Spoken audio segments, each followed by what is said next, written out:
अस्सलाम वालेकुम नाज़रीन, प्रोग्राम सियासत और सच के साथ मैं हूं अरसलान खालिद।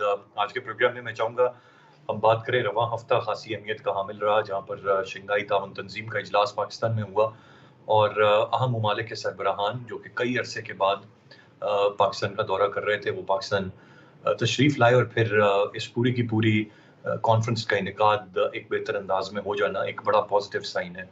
और उसके बाद से जो इस ताउन तंजीम का एलामिया जारी किया गया, वो भी एक पॉजिटिव मामला है। आज के प्रोग्राम में मैं चाहूँगा कि जो कुछ इसकी आउटकम है, ज़रा तफसील से इस पर बात की जाए। एक तो बहुत सारे सवालात थे, बहुत सारे चैलेंजेस थे, फिर इस कॉन्फ्रेंस का इनेकाद करना और फिर इसको सक्सेसफुली कंक्लूड करना, ये यकीनन 2 हाइलाइट्स हैं सबसे बड़ी। लेकिन फिर जो एक अहम बुनियादी नुकता, एक ज़मीन, एक ख़ानदान और एक मुस्तक़बिल, जिस पर एग्री किया गया और दूसरी बात कि एक सुपर पावर सिर्फ महदूद रहने की जो बात है वो की गई, ना रहने की जो बात है वो की गई। ये बड़ी हाइलाइट्स है। इसके साथ-साथ भारत जिसके साथ पाकिस्तान के ताल्लुकात या सिफारती ताल्लुकात बिल्कुल नहीं रहे गुज़िश्ता कुछ अरसे में और दूरियां बढ़ती चली गईं।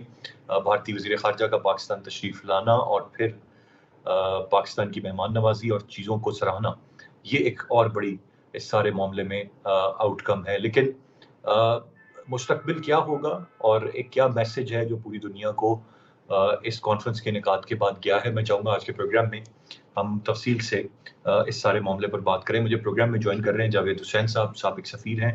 बहुत शुक्रिया सर आपके वक़्त का। यासिर मसूद साहब आईआर एक्सपर्ट हैं, हमें प्रोग्राम में ज्वाइन कर रहे हैं। दोनों गेस्ट को वेलकम कहूँगा। जावेद हुसैन साहब, गुफ्तगू का आगाज़ आपसे करते हुए एक ख़ासा अहम एक ये मौका था और 3 दिन की ये कॉन्फ्रेंस और उसमें जिस तरह से सिक्योरिटी के इंतज़ामात थे और जो तमाम तर चीज़ें हमने देखी, कैसे देखते हैं ओवरऑल, आप इस पर किस तरह से रोशनी डालेंगे और किस तरह से देखते हैं इस कॉन्फ्रेंस के इनेकाद को? पाकिस्तान के लिहाज से ये एक बहुत बड़ी कामयाबी थी कि हमने बड़े खुश उसलूबी के साथ SCO समिट को इस्लामाबाद में इनेकाद उसका हुआ और उसको कामयाबी के साथ हमने उसका इख्तिताम हुआ। तो उस लिहाज से सफारती लेवल पे तो हमें इसमें बड़ी एक कामयाबी हुई है और इसके अलावा पाकिस्तान के का एक पॉजिटिव इमेज जो है उसकी सिग्नल गया है सारी दुनिया में, खित्ते के लेवल पे भी और आलमी लेवल पे भी, वो भी हमारे लिए एक खुशाइन डेवलपमेंट है। तीसरी चीज़ जो मैं वो कहना चाहता हूँ कि इस समिट से जो फ़ायदा होगा पाकिस्तान को भी और ख़ित्ते के दूसरे ममालिक के जो इसके मेंबर हैं, तो आपस में मुख्तलिफ मैदानों में सियासी सिक्योरिटी के इश्यूज़ में और मुआशी, इक़्तिसादी और कनेक्टिविटी यानी ट्रांसपोर्टेशन, कम्युनिकेशन के जो फील्ड्स में आपस में तावन बढ़ाने में एक उसको एक नया इम्पीटस मिलेगा, नया एक मोमेंटम मिलेगा। और वो उसमें पाकिस्तान चूँकि एक बड़ी अहम स्ट्रेटेजिक लोकेशन भी है और हमें इसका डायरेक्टली फ़ायदा भी है, तो इस लिहाज से वो भी एक पाकिस्तान के लिए और खित्ते दोनों के लिए एक बड़ी मुफीद चीज़ होगी जिससे हम फ़ायदा उठा सकेंगे और खित्ते को भी इससे मिलेगा एक उसकी भी बेहतरी की तरफ अहम कदम होगा। लेकिन एक चीज़ की तरफ मैं इशारा करना चाहूँगा कि इसमें जहाँ तक मैंने जॉइंट कम्युनिके गौर से पढ़ा है, उसमें जो वन बेल्ट वन रोड जो बेल्ट एंड रोड इनिशिएटिव है उसको सपोर्ट किया गया है। लेकिन आपने देखा होगा कि अगर गौर से पढ़ा जाए कि 10 में से 9 ममालिक ने उसको सपोर्ट किया, इंडिया ने सपोर्ट नहीं किया। तो ये एक लिहाज से SCO की तो समिट यानी ओवरवेलमिंग मेजॉरिटी ने उसको सपोर्ट किया है, लेकिन हिंदुस्तान के चूँकि पहले से मुझे पता था कि उसकी position belt and road initiative पे क्या है, उसको अपोज कर रही हैं, उन्होंने उस पोजीशन को कायम रखा है और जिन ममालिक ने उसको सपोर्ट किया उसमें इंडिया का नाम नहीं है और इस लिहाज से SCO समिट में to some extent India was isolated. उन्होंने एक ऐसा अहम इनिशिएटिव जो चाइना ने लिया हुआ है उसके साथ अपना उसको सपोर्ट देने से इनकार किया और अमूमन जॉइंट कम्युनिके में इस तरह से नहीं कहा जाता कि 9 मुल्कों ने किया और एक मुल्क ने छोड़ दिया, क्योंकि जॉइंट कम्युनिके कंसेंसस से इशू किए जाते हैं। बाकी तो जॉइंट कम्युनिके पे कंसेंसस था, लेकिन ये जो पैराग्राफ है ये बड़ा अहम है कि बेल्ट एंड रोड इनिशिएटिव में इंडिया ने साथ नहीं दिया, और इसकी इम्प्लीकेशंस हैं पाकिस्तान के लिए, चाइना के लिए और सारे एससीओ ऑर्गेनाइजेशन के लिए। पाकिस्तान के लिए ये है कि क्योंकि Pakistan belt and road initiative को बहुत अहमियत देता है और सीपैक उसका एक फ्लैगशिप प्रोजेक्ट है, ये अहम प्रोजेक्ट है, वो अगर इंडिया उसका जैसे उसकी पहली पोजीशन रही है और वो उसको मेंटेन कर रहा है कि उसको अपोजिशन करेगा, उसके खिलाफ मुखालफत करेगा, तो हमें उसके सद्दबाव करने के लिए हमें होशियार रहना चाहिए, हमें तैयार रहना चाहिए।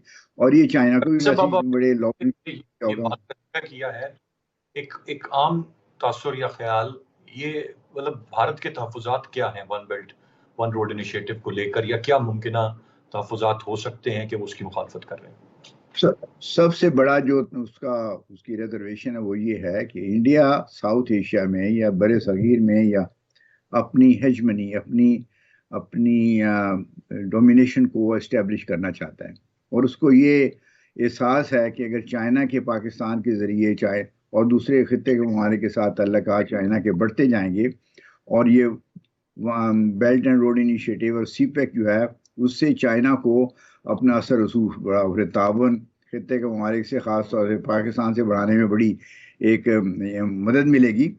वो चीज़ कभी भी हिंदुस्तान पसंद नहीं करेगा, उसके वो मुखालफत करेगा। और ये सबसे फंडामेंटल रीज़न ये है कि जिस रीजन को हिंदुस्तान डोमिनेट करना चाहता है, चाइना की उस खित्ते में मौजूदगी से, उसके तावन बढ़ने से, उसके साथ तावन बढ़ने से वो हिंदुस्तान का वो ख्वाब पूरा नहीं होगा। ये सबसे बड़ी अहम वजह है।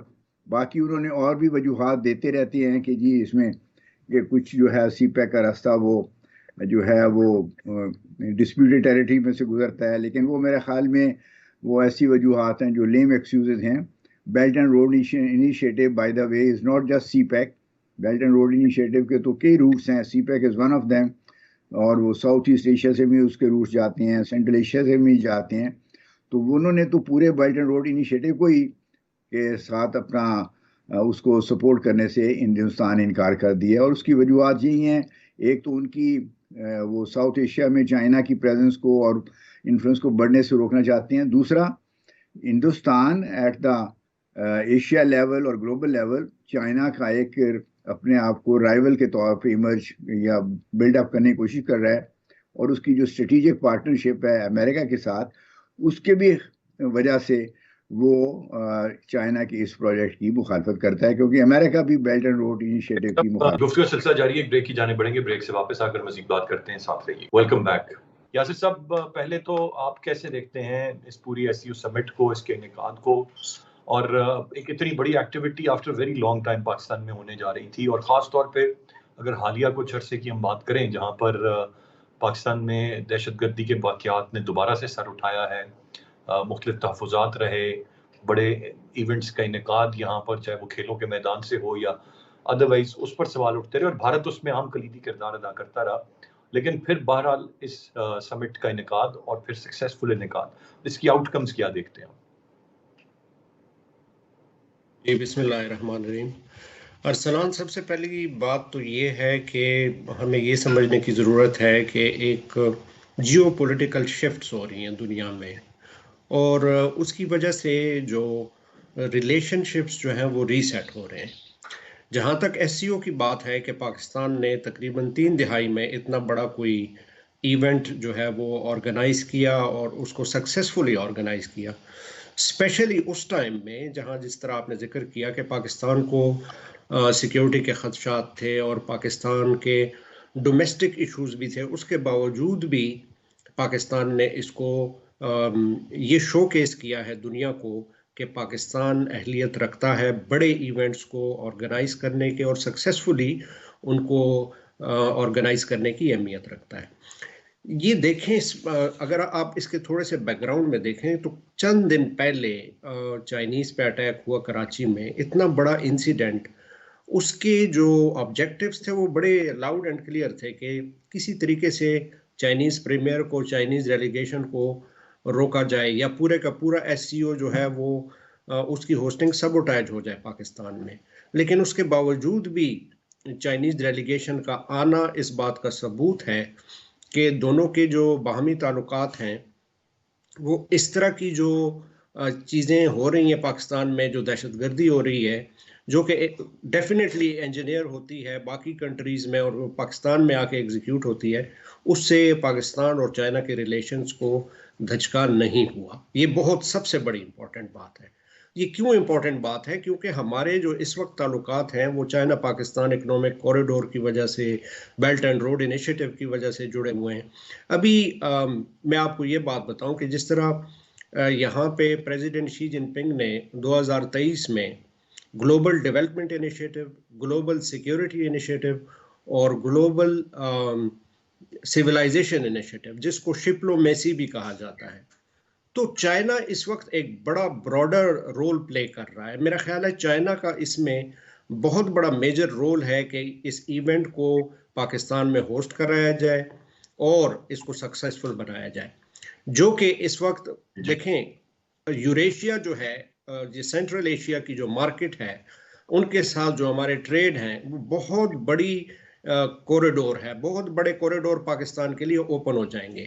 और पाकिस्तान को इस वक्त देखा जा रहा है, जो हम अभी तक कहते आ रहे हैं बेल्ट एंड रोड इनिशिएटिव की वजह से, सी पैक की वजह से, कि गवादर जो है वो ट्रांसशिपमेंट हब बनेगा।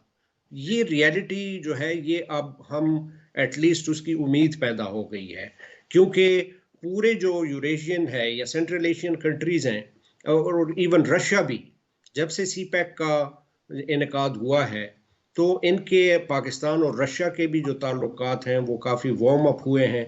सेंट्रल एशियन जो जितने भी इस वक्त प्राइम मिनिस्टर यहाँ आए, ये इस बात की नवीद है कि ताल्लुकात जो है वो बेहतरी की तरफ जा रहे हैं, और जितना पाकिस्तान ट्रेड को इन्हेंस करेगा, इकोनॉमिक रिजुविनेशन होगी, पूरे पाकिस्तान के लिए ये विन विन कोऑपरेशन जो है वो साबित होगा।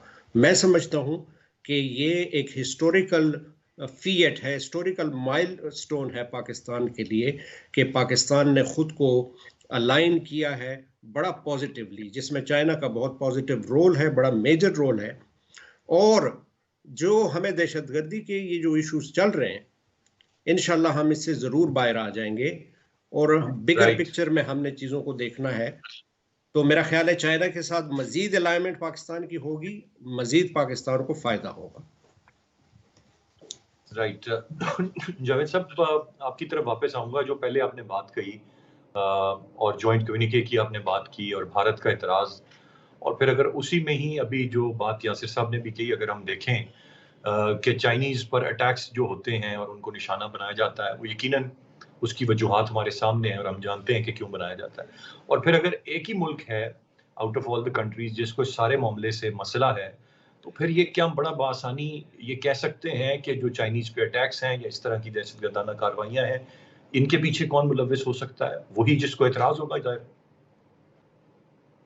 के लिए तो मेरे को दूर ज़्यादा जाने की ज़रूरत नहीं है। आपको कुलभूषण जाधव का किस्सा तो या वाक़या याद होगा, जो इंडियन नेवी का कमांडर था, सर्विंग कमांडर, और वो बलूचिस्तान, हमारे पाकिस्तानी बलूचिस्तान में गिरफ्तार हुआ और इस चार्ज पर गिरफ्तार हुआ कि वो टेररिज्म जो बलूचिस्तान में और कराची में और दूसरे पाकिस्तानी इलाकों में टेररिज्म को स्पॉन्सर और ऑर्गेनाइज और सपोर्ट और फंडिंग करने में मुलव्वस था।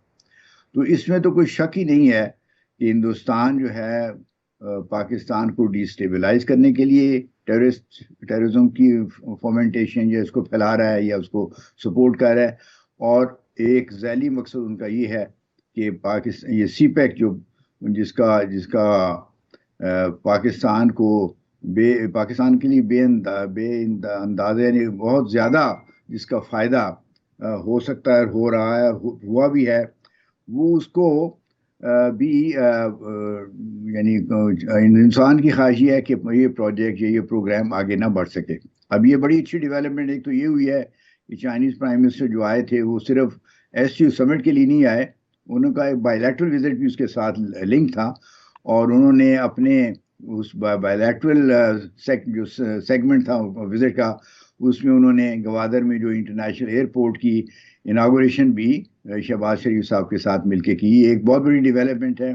इसी तरह जब सी पोर्ट फुली फंक्शनल हो जाएगी और अच्छी तरह जिस लेवल पे डेवलपमेंट करने का इरादा है, ये ऑब्जेक्टिव है, वो पूरा हो जाएगा, और उसके साथ साथ गवादर के जो लिंक है हिंटरलैंड के साथ, यानी बलूचिस्तान में से बाकी खुंजराब तक का जब हाईवे जो है फुली डेवलप हो जाएगी, तो फिर इस सी पैक के मंसूबे की जो पूरी फ़वाद हैं उसे पाकिस्तान अहदा बरा या उससे फ़ायदा उठा सकेगा।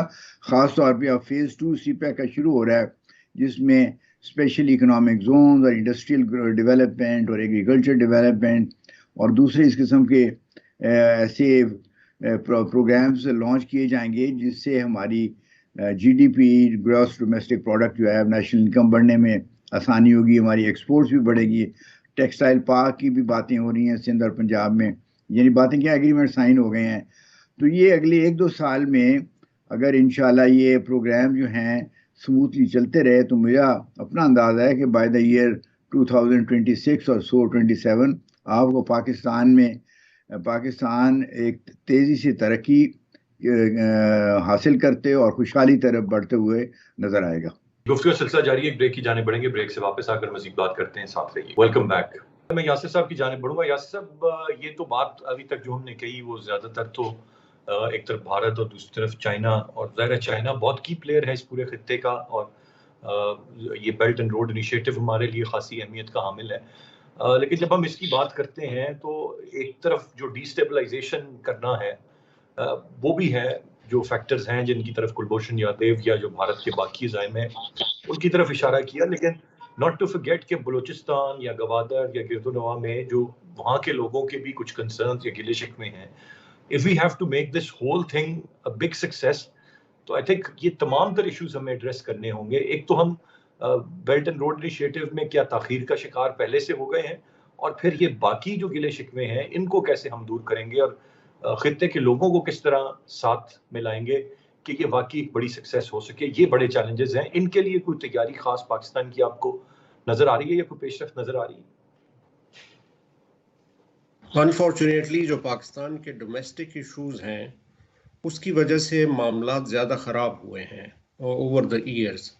और जिस तरह आपने बलूचिस्तान का जिक्र किया, चूँकि मेरी पीएचडी भी बलूचिस्तान के ऊपर है, तो ये जो कंसर्न्स बलोची लोगों के हैं उसमें से कुछ कंसर्न्स बहुत लेजिटिमेट हैं, जिनको अब देखें ये रियासत की जिम्मेदारी है। रियासत की जिम्मेदारी कंप्लीटली और रियासत पे आती है कि जो भी शहरी है पाकिस्तान का, चाहे वो बलूचिस्तान का है चाहे वो किसी और खित्ते का है, वो पाकिस्तानी है, तो उसके जो भी खदशात हैं, उसके जो भी ग्रीवेंसेस हैं, वो पाकिस्तानी रियासत को हल करने हैं। वो हम एक्सपेक्ट करते हैं कि इवन आपको पता है कि चाइना की अपनी इनग्रेस बलूचिस्तान में काफ़ी है, क्योंकि वो अपीज़ करना चाहते हैं थ्रू डिफरेंट मींस, ताकि ये जो इस वक्त जो इंस्टेबिलिटी है उसको किसी तरीके से काउंटर किया जाए। मेरा ख्याल है कि जो हमारा फ्रेमवर्क है, जिस तरीके से हम डील करते आए हैं इस इंस्टेबिलिटी को, ये शायद वर्क नहीं करेगा, क्योंकि बाय फोर्स जो है वो क्वैश करना वो हल नहीं है। बाज़ुकात आपको डायलॉग के थ्रू जो है वो मामलात हल करने पड़ते हैं, क्योंकि उसमें रियासत की अपनी बेहतरी है।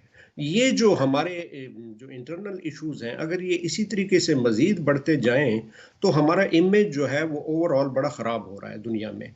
अब देखिए ना कि अगर चाइनीज़ पे भी अटैक होता है तो चाहे हम कई दफ़ा बोलते रहें कि जी ये पाकिस्तान नहीं है, पाकिस्तान इन्वॉल्व नहीं है, तो फिर बहुत बड़ा क्वेश्चन मार्क है पाकिस्तान की अपनी स्टेट के ऊपर कि क्यों नहीं पाकिस्तान इन चीज़ों को काउंटर कर रहा। अगर इंडिया कर रहा है या अफगानिस्तान के थ्रू हो रहा है या what ever, so at the end of the day वो रिस्पॉन्सिबिलिटी तो पाकिस्तानी रियासत में आती है, क्योंकि पाकिस्तानी रियासत के अंदर ये सब कुछ हो रहा है। लिहाजा जो हमारी डोमेस्टिक इस वक्त जो इश्यूज हैं, जो पॉलिटिकल फ्रेगमेंटेशन है, वो मज़ीद जो है वो हालात को ख़राब कर रही है। हम एक पेज पे शायद नहीं है, और हम एक पेज पे पिछले 30-40 सालों से नहीं है। तो जब तक हम चीज़ों को टेक अप नहीं करेंगे पॉजिटिवली, जब तक वो विजन डेवलप नहीं करेंगे कि किस तरह इन ख़राब मामलात को हल करना है, उसमें आप बलूचिस्तान के जो आम जो पॉलिटिकल पंडित्स जो हैं, जिनको हम इतनी बड़ी बड़ी पोजीशंस देते हैं अपने पार्लियामेंट्स के अंदर, वो अपना पॉजिटिव रोल क्यों नहीं प्ले कर रहे? तो उनसे क्वेश्चन क्यों नहीं करती रियासत? जब उनके हाथ में ताकत देती है तो उनसे क्वेश्चन क्यों नहीं करती कि आपके बलूचिस्तान में फलाने खत्ते में ये एजिटेशन क्यों हो रही है, वो लोकल्स कौन है और क्यों कर रहे हैं? तो ये तो बड़ा बेसिक क्वेश्चंस हैं जो कि बलोची लोगों के हैं। मैं ये नहीं कहता कि सारे जो उनके खदशात हैं वो जायज़ हैं, उसमें ऑफ कोर्स वो कुछ ऐसे हैं कि वो फ्रेंचाइज्ड हैं, उनको प्रमोट किया जाता है, उनको फंड किया जाता है, उनको ट्रेन किया जाता है, लेकिन at the end of the day हमने ही इसको ठीक करना है। तो अगर ये वाले मामला ठीक हो जाएं, हमने ऑलरेडी बहुत डिले किया है। मैं पाकिस्तान गवर्नमेंट में सीपैक सेंटर ऑफ एक्सीलेंस में 4 साल एज डायरेक्टर मीडिया काम करता रहा हूं, तो मेरा हैंड्स ऑन एक्सपीरियंस है कि जब ये इंसेप्शन हुई थी सीपैक की, जिस तरीके से ये चल रहा था 2018 तक, अगर वही वाली पेस रहती तो अब तक गवादर पोर्ट फंक्शनल हो चुका हुआ होता। हम ऑलरेडी डिले हुआ है, वो हमारी अपनी पॉलिटिकल फ्रेगमेंटेशन की वजह से हुआ है। सबसे पहले जो हमने रखना डाला सीपैक में वो ये कि इसके रूट्स चेंज कर दिए जाएं, और उससे डिले हुआ। फिर उसके बाद चेंज ऑफ गवर्नमेंट हुई, उससे मजीद डिले हुआ। और फिर हमारे बहुत बड़े कैपेसिटी इश्यूज हैं हमारी ब्यूरोक्रेसी के अंदर। फिर हमारे ऊपर सीपैक के ऊपर इतना ह्यूज क्रिटिसिज्म हुआ बाहर की दुनिया से, क्या हम उसको काउंटर कर पाए? क्या हमने वो सारे नैरेटिव्स जो कहीं और बनते हैं, जो बेल्ट एंड रोड इनिशिएटिव के या सीपैक के खिलाफ बनते हैं, कितना पॉजिटिवली हमने उनको काउंटर किया है और क्वैश किया है? अनसक्सेसफुल रहे अनफॉर्चुनेटली। सक्सेसफुल तो चाइनीज और हमको, चाइनीज आपको हमें जबरदस्ती इसको साथ दे रहे हैं ताकि ये पाकिस्तान डेवलपमेंट की रास्ते पे आ जाए, लेकिन अनफॉर्चुनेटली वही गेम पाकिस्तान के साथ हो रही है कि इंस्टेबिलिटी को जो है वो प्रमोट किया जा रहा है ऑन ग्राउंड प्रॉक्सी वॉर्स के जरिए, और माइंड्स में भी डाउट्स एंड फियर्स क्रिएट किए जा रहे हैं ताकि पाकिस्तानी कौम जो है वो डेवलपमेंट की तरफ ना आ सके। दुरुस्त फरमाया आपने। मैं जावेद हुसैन साहब, जब ये सारा ज़ाहिर है एससीओ समिट का इनेकाद था और इस्लामाबाद रावलपिंडी की आपने सिक्योरिटी जो है वो पाकिस्तानी अफवाज को दे दी, इस सारे में और यकीनन दूसरे ममालिक ख़ास तौर पे जो हमारा दुश्मन मुल्क भारत है वो बड़ी गहरी नज़र रखता है पाकिस्तान के अंदरूनी मामलात और जो पॉलिटिकल डिवाइड है उसमें। एक बार एक जो बात कही जा रही थी वो ये कि एहतजाज की कॉल इस मौके पर भी दी जाएगी। गो के शुक्र है कि उस तरह का मामला वो नहीं हुआ जिस भी वजह से, लेकिन उसका पूरा एक खतरा था, एक पूरी एक ऐसी सूरत हाल थी। तो ये पॉलिटिकल डिवाइड जो है या इस हद तक की जो डिवाइड है, ये क्या पैगाम देती है दूसरी दुनिया के ममालिक को कि ठीक है आपने ये तो करवा ली ऐसी समिट, लेकिन आपको अब कितने दिन हो गए मुसलसल आपको कैपिटल ऑफ पाकिस्तान जो है उसको आपको ब्लॉक करना पड़ता है, सील करना पड़ता है। आज की बात लें, माजी की बात लें, इस पे कैसे देखते हैं आप, इसको क्या कहें? इसमें तो कोई दो राय हो ही सकती कि पाकिस्तान में सियासी जो इंस्टेबिलिटी है उससे अंदरूनी तौर पे भी और बैरूनी तौर पे यानी हमें एक बहुत सख्त नुकसान हुआ है और हो रहा है, और हर मुमकिन कोशिश करनी चाहिए कि हम सियासी मामलात को खुश उसलूबी से सियासी तौर पे उनको रिजॉल्व करें। और यही नुस्खा जो है वो ख़ास तौर पे बलूचिस्तान के लिए ज़रूरी है कि वहाँ के लोगों की जो सियासी, मुआशी, इक़्तिसादी और दूसरे मैदानों में जो ग्रीवेंसेस हैं उनको उनके साथ मिल के, उनके नुमाइंदों के साथ मिल बैठ के एक खुश उसूली से पुरअमन तरीके से उनको रिजॉल्व करने की कोशिश की है जो उनकी लेजिटिमेट ग्रीवेंसेस हैं। साथ साथ हमें वो भी ये याद रखना चाहिए कि चूंकि हमारा एक दुश्मन है मुल्क जिसमें हिंदुस्तान की तरफ मेरा इशारा है, जो कोई मौका हाथ से नहीं देना, हाथ से छोड़ता नहीं है कि जिससे वो हमारे कोई भी अगर डिफ़िकल्ट सिचुएशन है तो उसको मज़ीद एग्रेवेट करे। जो हमारी फॉल्ट लाइंस हैं मुल्क में, डिसेंशंस हैं सियासी या सोशल सोसाइटी की हैं, वो उनको एग्रेवेट करना है, उसकी मुसलसल कोशिश रही है और रहेगी। हमें उसका भी सद्देबाब करना है, लेकिन उसके साथ साथ सब एट द नेशनल लेवल, कौमी लेवल पे हमें सियासी जो हमारी पार्टियां हैं उनको अपने मामलात को आपस में मिल बैठ के बातचीत करने से हल करने चाहिए और इसका तरीका इख्तियार करना चाहिए। हुकूमतें आती जाती रहती हैं, सियासी पार्टियां भी कभी एक हुकूमत में होती है कभी दूसरी होती है। ये दुनिया जहान में ही होता है, कोई दुनिया का मुल्क ऐसा नहीं जहाँ एक ही पार्टी ने हमेशा हुकूमत करनी है। तो सारी पार्टियों को इस चीज़ का एहसास होना चाहिए कि वो उनका कोई ये ऐसा हक नहीं है कि हमेशा ही एक पार्टी ने हुकूमत करनी है। वो लोगों का मर्जी है, जिसको वोट दें, जिसको अपने इलेक्शन और के थ्रू हुकूमत दें, और जिसको उससे जो जिसको चाहें उससे वो वापस ये हुकूमत का हक ले लें। तो बदकिस्मती से हमारी बाज़ पार्टियां, मैं किसी का नाम नहीं लेना चाहता क्योंकि I don't think that is the focus of this programme, लेकिन बाज़ हमारी पार्टियां जो हैं वो समझती हैं कि हुकूमत अगर नहीं है तो फिर कुछ भी नहीं है। यानी हुकूमत उनको वो स्टेट से या मुल्क से भी ज़्यादा हुकूमत करना उनके लिए वो ज़रूरी हो जाता है। तो ऐसी, और वो फिर बदअमनी फैलाने में और मुल्क में उसके उस रास्ते पे चल पड़ते हैं। और मैं समझता हूँ कि उनको अपनी इस पॉलिसी और सोच को उसको जो है ना, उसके ऊपर दोबारा गौर करना चाहिए और इसको बदलना चाहिए। राइट, यासिर मसूद साहब, ये जो बात जावेद साहब ने कही है, क्या सबके लिए ऐसा ही नहीं है? मैं तो कमोबेश, क्या मतलब आप हर जमात को ही देख ले या जो बड़ी की प्लेयर्स पार्टीज हैं, उनका मकसद तो इक़्तिदार का हसूल ही है, और वो कहते हैं कि अगर इक़्तिदार नहीं तो फिर वो किसी भी चीज़ को टारगेट करेंगे, किसी भी हद तक जाएंगे। और मोरलेस सभी पॉलिटिकल पार्टीज इसी तरह करती हैं। इसमें कोई एक पॉलिटिकल पार्टी को आप कहेंगे कि उसका ये तरीकाकार है या सबका यही है? बिल्कुल कंप्लीटली ये जो डायनेमिक्स है ना हमारी पॉलिटिकल, इसको कंप्लीटली आपको जो है वो रीब्रांड करना है, बिल्कुल चेंज करना है। उसकी वजह ये है कि देखें, जहां तक हमारी इकोनॉमिक जो पॉलिसीज हैं वो क्यों हमने टाई की हुई हैं अपनी गवर्नमेंट्स के साथ। क्यों मैं ये बात कर रहा हूं? क्योंकि जो नया प्राइम मिनिस्टर पाकिस्तान में अनफॉर्चुनेटली आता है वो अपने तरीके से चीजों को लेके चलता है, लेकिन डेवलपमेंट तो नहीं हो रही, उससे तो उल्टा मुल्क को मजीद नुकसान हो रहा है। और कोई भी पॉलिटिकल लीडर या कोई भी पॉलिटिकल पार्टी पाकिस्तान से बड़ी नहीं है। Pakistan comes first. चाहूंगा मैं अपने दोनों रिस्पेक्टेबल गेस्ट का आज के प्रोग्राम से इतने इंसान खालिद को इजाजत दीजिए। अल्लाह ने